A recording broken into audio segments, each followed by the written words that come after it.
Welcome to We Are Old, Get Over It, the podcast where we celebrate the wisdom of age and maybe a little grumbling too. I think it's very interesting. First, the fact that we are on opposite sides of the world. Pretty much. That is so true. Okay. And where I am, it's 6 o'clock at night. And where you are, it's 7 o'clock the morning tomorrow for me. Yep, And that's I right. also want to let our audience know that we are speaking the same language with different words. Different accents anyway. Different accents. Well, no, I mean, one of the things that happened with Peter and myself is that he's the only person that I ever wrote back to and said, mate. Because he wrote, you're blushing. I can see that. And so I just want to advise people that if there's anything they don't understand, it's fine. You can go and figure out, because we're still going to be able to communicate. Now, just remember one other thing, that when we talk about driving, which is one of the things which is the subject we're going to be speaking about today, that they drive on the opposite side of the road with us. Okay? They're on the right side. Is that right? Yeah, we're on the left side. You're on the left side. Okay. And we're on the right. Maybe I need this class. Okay. Anyway, the other thing I wanted to mention is that I showed Peter something that I wanted to show you, Kayla, also, because this is how I found you guys. Okay. Can you see what this is? No? Not sorry. So clearly. It's a bit blurry. Okay.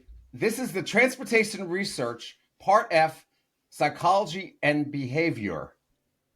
Yes, so is that our paper with our interview study with older adults on driving cessation? That is your study that you did at your university. And this guy from the United States found this to be one of the most valuable sources of information about driver cessation. Oh, fantastic. Thank you. So I wanted to pass that on to you, that somebody in the United States read this and marked it up. Thank you. Kind of marked up. Okay. So and we can stop now. That's all Kayla and I need to know. That's awesome. Well, at least we're all laughing. So anyway, I just want to get started with the show today. And I usually start off with a quote and end with a quote. So I'm going to start out with a very short quote. Driving cessation is equaled with a loss of independence. It's about safety, not about their independence, meaning seniors, or the capabilities. So we're going to start out with that. Even though we're going to be laughing a lot, it's a very serious subject. And I do want to appreciate you both getting up early in the morning to speak to a Yankee about this stuff. Again, I want to thank you for doing such great research on it, because it just reinforces some of the things that the AAA in the United States have reported about that hasn't been publicized that much in the United States. And it's a very, very sensitive subject for any family once it gets to the point of having to remove the ability and the freedom of driving for someone that you love, pretty much. And I know that, Peter, you have a story about your dad that you could tell as we go on a little bit later. But I just wanted to give that little bit of information. And I wanted to welcome the listeners and introduce the vital subject that we're talking about, which is driver cessation. In other words, they take my driver's license away, okay? Whether it be the state, my family, whoever it is that takes it away. And the emphasis is on having an open dialogue and planning for that, which is something that usually is done within your family.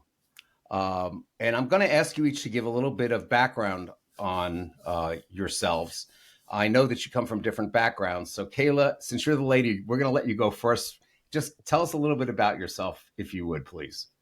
Yes, thank you. So I'm employed as a senior research fellow within the Mace UniSC Road Safety Research Collaboration here at the University of the Sunshine Coast in Queensland, Australia. It's quite a lot of information, isn't it? It's a lot of information. So my background is in neuropsychology and dementia risk.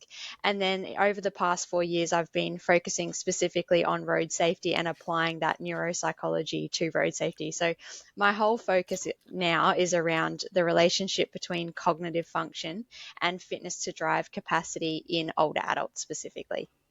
Okay. And when you speak about older adults, what's the age that the age group that you refer to, from what age to 100 and something, I guess. But what's the starting age that you refer to in your studies?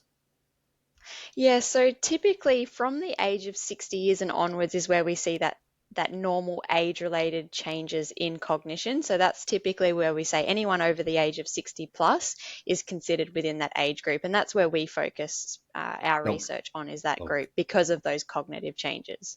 Okay, great. Now, Peter, tell us a little bit about your background. Well, the first thing is I'm pretty nervous because I've just turned 60 and Kayla's got me on her radar already. So, yeah, thank God. Thank God we're in a different room. Um, Well, you'll be safe here look, for a while. We have crazy yeah, drivers yeah. here too, so you'll be safe for a while. My background before I came to the same uni, and I won't go through the whole title. My background, I spent 41 years in the Queensland Police Service, and there's probably two strong focuses there. For most of it, I'd say 2/3 I was involved in traffic work and traffic management, traffic strategy, so therefore road safety. And the other part, I was in very remote areas of Queensland. So um, talking to Kayla about this type of stuff, we have a lot of crossover points, particularly when it comes to remote areas and lack of resources for older drivers. So my position at the uni, though, is as a strategic advisor. So in the very simplest terms, Kayla comes up with an amazing idea and I look at it and go, that's going to work practically, or it's not, or here's how we can do that. Because our university pretty much has a mandate that we will do research that is able to be implemented practically. So that's where we all fit together. Okay, great. All right. So now we have the background on you guys. My audience already knows about me, so I'm not going to go into any background on me, but I still have my driver's license, at least. Thank goodness. I got my driver's license. How old were you, Kayla, when you got your driver's license? Oh, I would have got my learners back when I was 16. Okay. And how about you, Peter? Mm. I got my learners when I was 17 because back then you couldn't get any form of license until you were 17. Yeah, Really? Yeah. And I got mine when I that was was a 16 long time also. ago. Yeah. My mother wanted me, I had to take every driver course that was out there. I had to go to school and everything else. And she said, I'll never forget what my mother said. She says, "You'll drive over my dead body." Well, I didn't. Fortunately, I never drove over her to give her a dead body. But I found the ability to drive as one of the most liberating things in my life.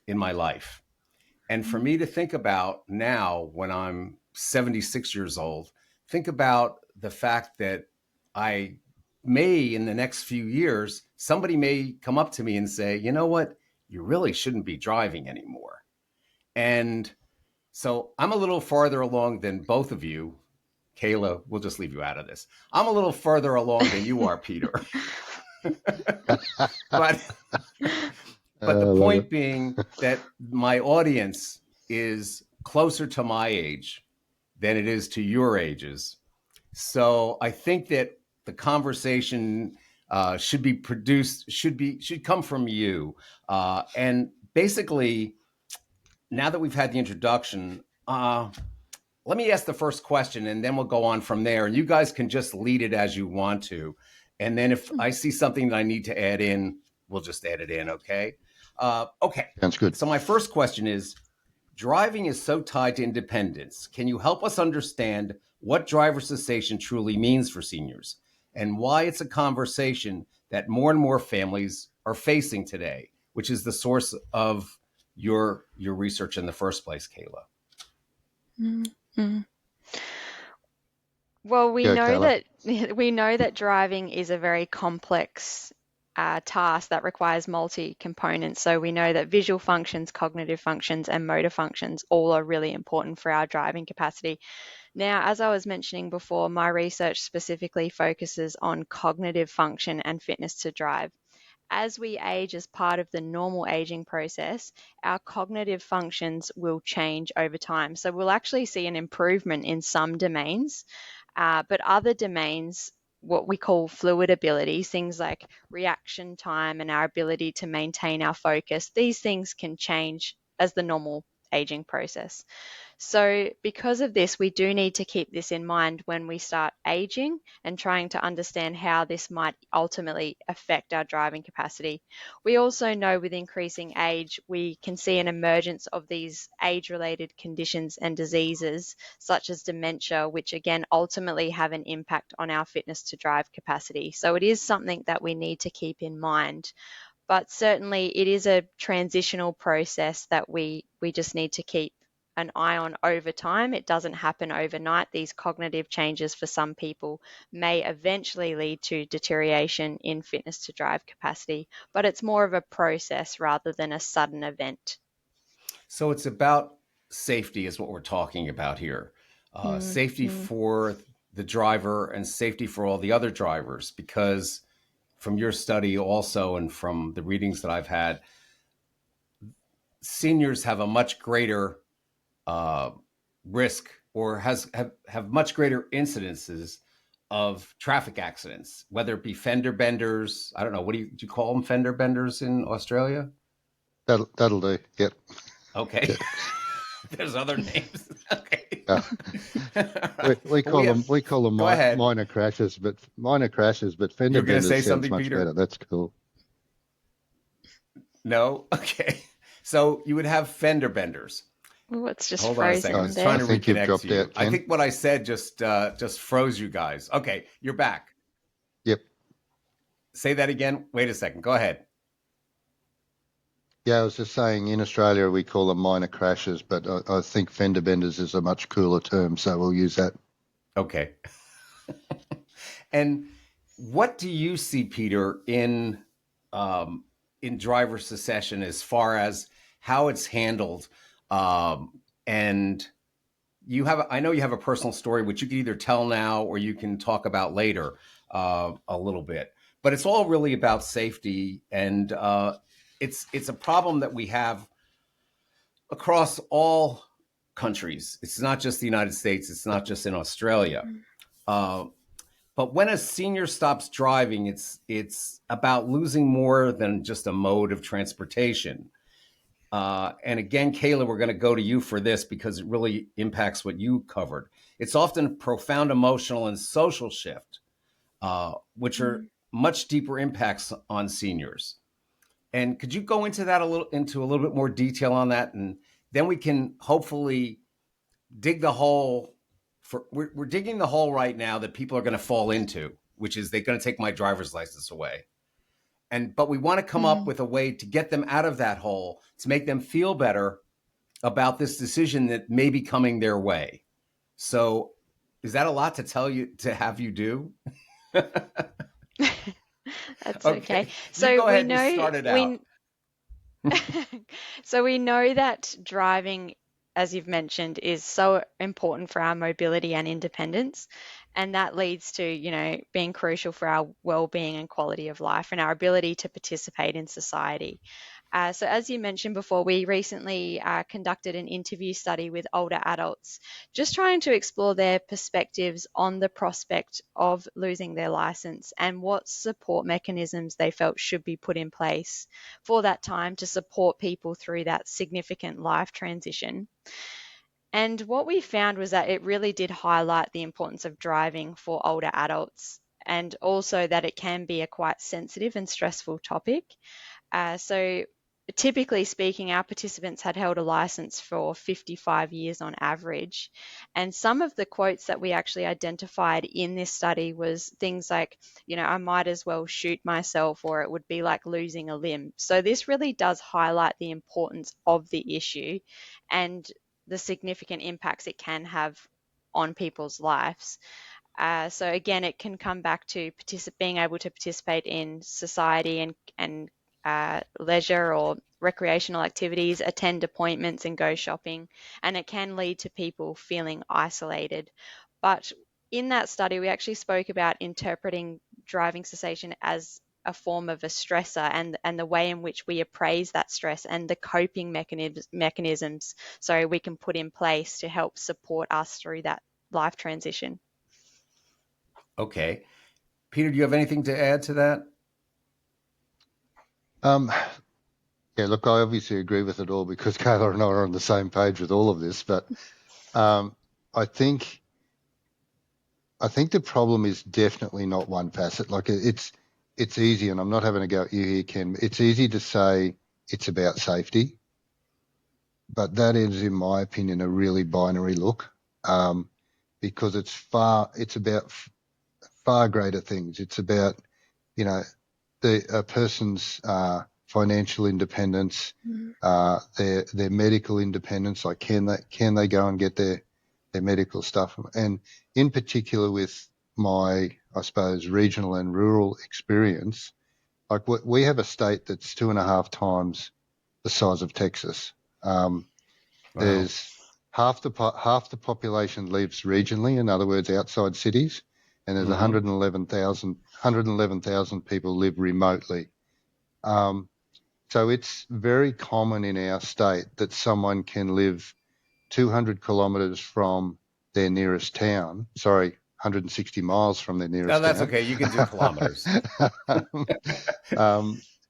And they might have lived there, 80% of their life. When they get to the point where they probably should not be driving, how does anyone say to them carefully, you can't drive anymore? Because they can't get to town once a week. They can't go to medical appointments. And to be very blunt, they curl up and die. So it's about far more than just safety. It's a really, it's an all-encompassing issue to be dealt with. Right. So in other words, it's the emotional challenges that the people have to face, the Yep. isolation. In your case, it's really a lot of isolation. In our culture, there are more people that live near cities or in large Yep. towns. We only have one Texas. And I love and it. Some people will be saying, "Thank God for that." I don't deal with political subjects, so I just will bite my tongue on that, and we'll just go on with I our love interview, okay? But there are social isolation issues. There's mental health Yep. issues, which we covered a little bit, Mm. and of course the physical implications. Because if they lose their dexterity or they're less engaged and they haven't driven for a while, they might feel more isolated. And so I think what we need to do is talk a little bit about what are the warning signs. None of our children don't want to talk to, in your case, my children don't want to talk to me about taking away my driver's license. Okay. You have a story, Peter. Maybe you could relate it a little bit with your dad. And Kayla, you probably haven't Yep. experienced it, except that you've experienced even more because you've interviewed people where this was going on. So how about we start with Peter this time? If you don't mind. I mean, if it's too Yeah. personal, Look, Peter, just don't talk about it. no, it's fine. So my dad was a truck driver, an interstate truck driver, his entire career.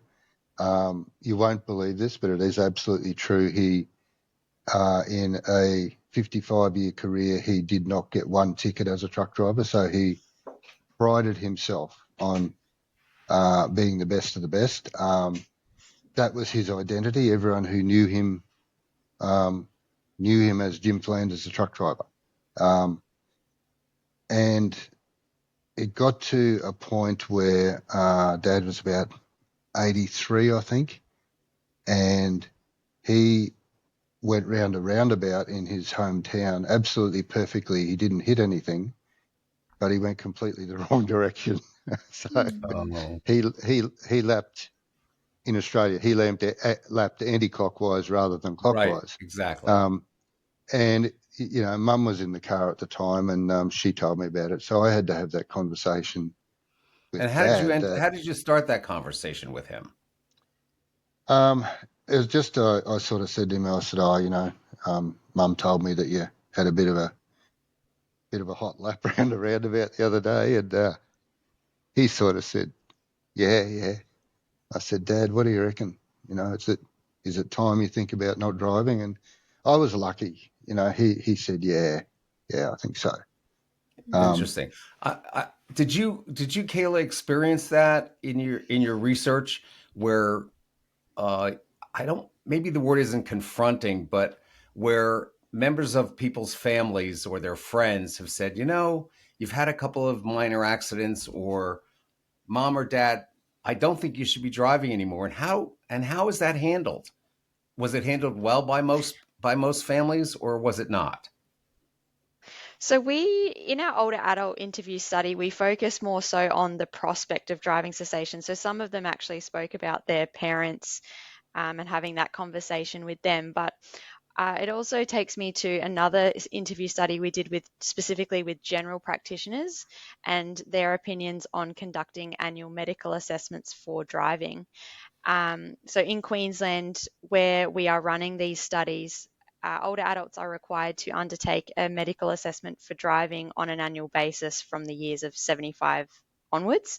So these conversations will be brought up there. But the GPs actually expressed in this study that this collateral information from family and friends is actually very helpful, but it can be difficult in terms of how to manage that information. But typically they'll say things like, Bob's leaving the stove and the stove on. He was lost today. He didn't know where he was going. So that's the type of information that they might receive from family and friends. But again, it is a very difficult conversation, and sometimes patients can be resistant and find that difficult to have that conversation. But the GPs in that study also mentioned that they try to have these conversations from an earlier point to help them adapt, psychologically adjust to that conversation and to start thinking about different options for transport. So one of the key messages around that was just trying to prepare them at an earlier stage so it's not such a shock for them when that time comes. Okay. And once the decision is made, um, or is being considered, what are the practical challenges that seniors face in their daily lives without driving? And such as transportation alternatives, support systems, how do we address those issues to help them to overcome their inability to drive again, and yet have the socialization that they need, the ability to get around? Uh, it, it has such a negative impact on older people. What should we be doing to address those, and how? And again, Kayla, I'll go back to you since you're the expert. Is she the expert, Peter? oh, by far, Okay. by far. Okay, Kayla, we'll go back to you. Uh, in other words, how do you deal with these daily challenges that people will have to deal with? Uh, Not just the depression, because that's a major thing. Maybe we should talk about that for a minute. Um, the I don't think anybody will be the happy if the they took their psychological drive. impacts. Yes, yes. Hmm. Mm, mm. So I guess, going back to the research we have conducted, it is about how we actually appraise and perceive driving cessation. So one of the key messages that came out from that interview study with older adults was that people who thought about, the public safety aspect of it and the social responsibility to keep other road users safe, those people tended to be more open to the idea of giving up their license, should if they were unsafe, and because they felt like they had that social responsibility to keep others safe. Another thing that our participants raised was around relying on friends and family. So they did have some concerns around that because they didn't want to be perceived as a burden to their family and friends. So that was one aspect that they mentioned. We also found that people who were already aware of the alternative transport options and had perhaps started using them as well, they were more open to the prospect of driving cessation. So I think there are certain things that can help people prepare. Again, having those conversations early with the doctor so they can psychologically adjust over time as well and prepare for that significant life transition are all really important. I don't know, Peter, if you wanted to add to that. Yeah, look, I think on I suppose a wider perspective, looking at road safety policymakers and whatnot, I think there's a real opportunity to fill a void by providing information to seniors early on and as they come towards the end of their driving career about what is available. Because I know in Queensland there's silence on what is available to seniors, because there is quite a bit of stuff available, particularly in smaller country towns. There's local town buses that take the oldies wherever they want to go, free of Excuse me, charge. is it the oldies? Is that what you call them? Sorry, I'm That's a bit okay. of a bushy, mate. No, that's okay. I just was curious. Yeah, I wanted to repeat yeah, out to people. Yes, that was the yeah. Australian term, the oldies. It's Okay, go ahead. it's said it's said with love and respect. I understand. Thank you, and I um, accept it. yeah, so there's a lot of programs like that, particularly in smaller towns. Not quite so much in the city, but there's a lot of alternatives in our cities, but they're just not widely publicised, and I think there's a real opportunity to back up our GPs and our families who are having those conversations by making that information more available.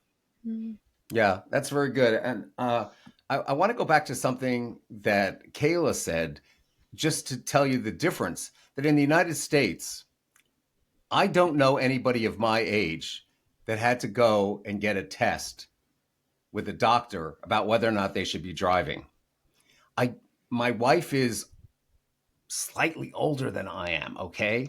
And she has her license and she drives very well, but I keep waiting for something to happen where somebody says, like from the state where we get our driver's licenses, you need to come in and take a driver's test or something.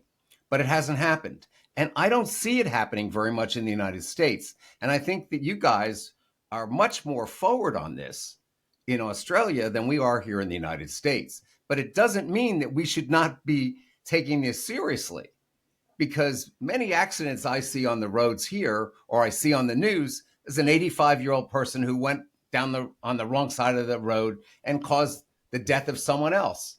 And so there are things that we should be doing that you're doing, and we're just not doing it. And part of that also goes back to what we were just covering, which is how do you provide services to people who can no longer drive? Now, I live in a big enough community that they do have a public bus service, and for free, they will go and pick up seniors and take them shopping or take them to other locations. And they don't have to be handicapped. In other words, they don't have to be a wheelchair person to do that. But that is not readily available anywhere, probably in most parts of the United States. And I'm sure it's probably the same in Australia, especially when people are, as you said, 100 and 200 kilometers from a major hospital that they may need to get to. So you need family or friends to be able to provide those services, correct? And we have to, when we talk to seniors about this, do we have to have a plan? I would think if I had to speak to my wife about this, I'd have to have a plan. Peter, are you married? Oh, I'd have to have a very well sorted out plan. Yeah, it would have to be step-by-step plan. Right. Is that, you agree, Kayla? It has to be a step-by-step plan? It helps. It helps. Why is it only... Okay, maybe we'll just leave it at that as far as that goes. But I think that it's important what you both said, is that there has to be some not a booklet, but there has to be some, well, it could be a booklet, but it could be a book written about the things that you should be able to do and who should be your support network while you're doing it. I mean, I can get an Uber to come and pick me up, but Peter, if you were out on your tour as a police officer, there are no Ubers out there. There's no, right? there's There's not no much at all. Ubers, Yeah. there's no cab services or anything else. So No, how there's do you nothing. get? So we have to figure out how to get people the ability to socialize, to go to senior centers, to go to their churches, to go to their to see their doctors, to arrange to see their friends. And I don't know how we do that. Do you have any ideas or suggestions? I, I, I think that is definitely a planning cycle. Because once again, if I talk about the regional areas of the state we live in, it a senior ceasing driving may even come with an address change. So they're no longer able to live on their remote property, so they might have to move in to the nearest regional town. So those things will never work if you wake up one Monday morning and say, "Hey, Dad, you're moving into the nearest town. Pack up your stuff." That's and a person's been on the land for 80 years. It's never going to work for their mental health and whatnot. So I think all of those things need to be planned over many years to say that when you get to this point, then okay, we're going to put in place stuff with a plan, even financially, as to how maybe you can transition to closer to services. It's not going to work if it's just done over a week or a month. Right. That's just going to crush a person. So what you're saying, I think the best word you used there was it's a transitional stage. So the plan should really be transitional. In other words, if you are losing the ability to drive, there has to be a support network in place to help you do the things you want to do. And there should be a list of some kind to say, well, I need to be able to go to, how do I get to the grocery store? How do I get to see my doctors? How do I get to see my friends? If I'm playing cards with these women and they're 4 kilometers away from me and it's 100 degrees outside, how am I going to get there? So I think we have to have transitional information for people to help them. So we basically need a plan for each senior. So if we go in there and we say, okay, it's time for you not to drive anymore. I don't think they would say it to me that way, but okay, if they said that to me that way, I would say, okay, I understand. I understand that I'm creating an unsafe situation on the roads, but I need to be able to have some independence in the sense that I need to be able to go out and be with other people. How is that going to happen? How am I going to go get my groceries? I mean, I live in a place where I can get them all delivered. I live in a place where I can call a taxi cab. But there are so many people all over the world that don't have those availabilities. So what do we do?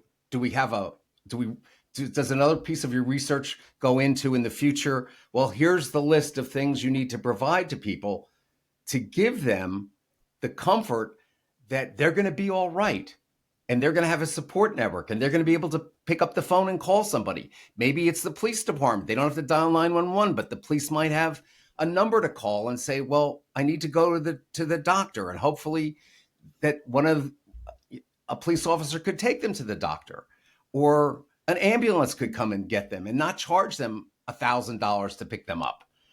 So I think we, as a community of humans, we have to come up with some means of making this easier, because the emotional depression that comes with the driver's secession shortens people's lives. Am I incorrect with that, Kayla? Or have you researched that? So there is research, not us specifically, but there is research out there to suggest that, adverse outcomes following driving cessation. So increased risk for mortality. So it is a significant issue that, it is really important to ensure that we're best preparing older adults for this significant life transition. Right. Okay. So let's just end this on a happy note. Everybody here has their driver's licenses. Okay. That you've given us valuable insights into what we should be doing. And I think the most sensitive part about our whole discussion is going to somebody you love and saying, we need to have this discussion. It's kind of like your parents coming to you and saying, you know what, I had to fill out these papers with my doctor to tell him if I want to get medication when I'm ill or when I'm sick, or should I, in other words, there are things I have to get I have to get to the doctor with. In other words, he wants to know who's going to be responsible for me if I'm incapacitated. Who's going to make those decisions? Well, this is no different. This is no different than that. You need to have a plan, and it should be really discussed, and it's a very sensitive subject. And I want to thank both of you for, I want to thank, first of all, Kayla for investigating this and reporting on it and spending, how many years did it take you? Were you working on this for 4 years? Yeah, so within this field of work, we have been conducting research, over the last 4 years. And Peter, how many years were you on the police force? 41. 41 years. And how many times did you stop a senior and say, and think to yourself as you walked away, this person shouldn't be driving? 10% of the time? Very, very many times. And I mean, there was also a number of times over my career where I took the steps professionally to have a driver review, and some of them were elderly people, because they were simply unsafe. Yeah, and that's not much fun as a police officer either. You realise what you're doing to a person's life. Exactly. Well, I want to thank both of you for taking the time to discuss this sensitive subject, and I appreciate you sharing your expertise in the field. And I invite you back anytime to have some laughs with me. And what I like to do is just end this conversation. I didn't get one mate. I don't know. I didn't get one mate. There was something you wrote to me yesterday, some other word that came to me about, I don't know. There's a lot of words I don't understand, but I remember them. Talking a different language, mate. Was it good day? Good day? No, we didn't get to good day. We didn't do it a good day, but the mate was the best. I had the best laugh over mate. When he wrote to me, mate, and I said, you know what? I should write him back, mate. So you did too. I did. I did write it back. It's like I have a charity that I do in Africa, and one of the gentlemen calls me brother all the time. So I started calling him brother all the time, and it's a nice thing. So I'll always call you my mate. It is. Okay. Good stuff. Good stuff. Okay. So with that, I'm going to end the conversation here, but I will make available, if anyone's interested, Kayla's research. I have it here in the United States. I printed it out in copies, and we probably will put it on our website so people can actually look at it. And maybe if you have at some point to have some suggestions of how best to deal with this with people in your own family, if somebody did some research on that, I would love to get it and talk to some people about that, because these are things that I like to present to the audience. And I want to thank both of you for being here today so early in the morning. And I owe you each a cup of coffee. So I'll send you a gift card. Having us. I appreciate it. Okay, so let me just end by saying one other thing, which is driving cessation in older adults appears to contribute to a variety of health problems, particularly depression. And I think that that's the main thing. And your family and your friends are the people that you could depend on to support you in this trying experience that you go through, where if you've been driving since you were 17 years old and when you're 16 years old, and all of a sudden when you're in your 80s or maybe even younger, you lose that freedom. And I thank you for giving your insight into that, and to try to help us to get over this hump and help our fellow citizens. Okay.